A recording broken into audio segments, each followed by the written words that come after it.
మన్ని గారు మాట్లాడతారు, director of this film.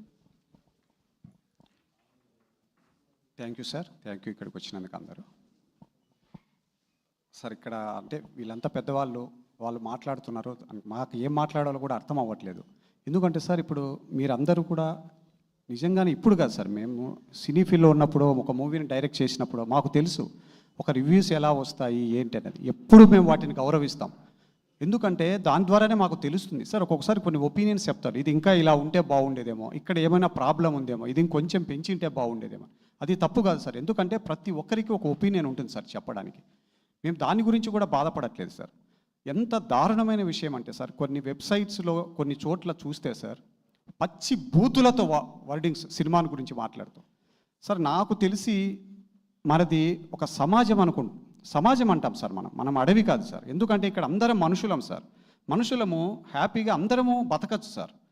ఒకరు బతికితే మనం కూడా బతకచ్చు. ఒక అడవి అయితే మాత్రమే నాకు తెలిసి ఇంకొకరిని చంపి మనం బతకాల్సి వస్తుంది. కానీ ఈరోజు ఎంత దారుణమైన పరిస్థితులు వస్తున్నాయంటే, ఎంత నీచమైన బూతులతో రివ్యూస్ పెడుతున్నారు కొంతమంది సార్. మీడియా ఇచ్చే ప్రతి రివ్యూను మేము గౌరవిస్తాం, కానీ ఒక నెగిటివ్ క్యాంపెయిన్ జరుగుతుంది చూసారు సార్. అసహ్యకరమైన పదాలు, అసహ్యకరమైన బూతులు, ఏవేవో ఇన్స్ట్రుమెంట్స్ చూపిస్తూ వాటి ద్వారా చెప్పడము ఎందుకు అనేది కూడా అర్థం కావట్లేదు సార్.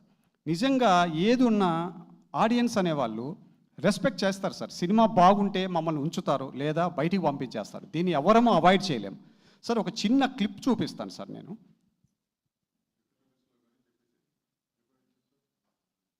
వినిపిస్తాను సార్. ఇది సార్ ఒక చిన్నది అంటే సోషల్ మీడియాలో ఇప్పుడు మూవీకి సంబంధించిందే. జస్ట్ జనాల రెస్పాన్స్, ఎక్కడో ఊరు నుంచి వచ్చినటువంటి ఒక థియేటర్ రెస్పాన్స్ సార్ ఇది.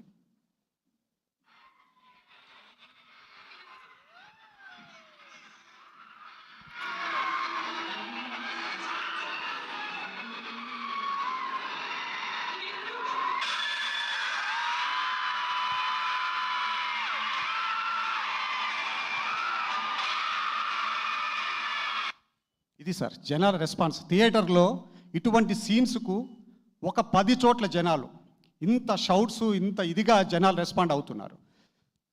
కానీ ఏం చేయాలో అర్థం కావట్లేదు సార్. అంటే బాగుంది అనుకొని తెల్లవారి లేచి చూసేసరికి ఏం అర్థం కావట్లేదు సినిమా.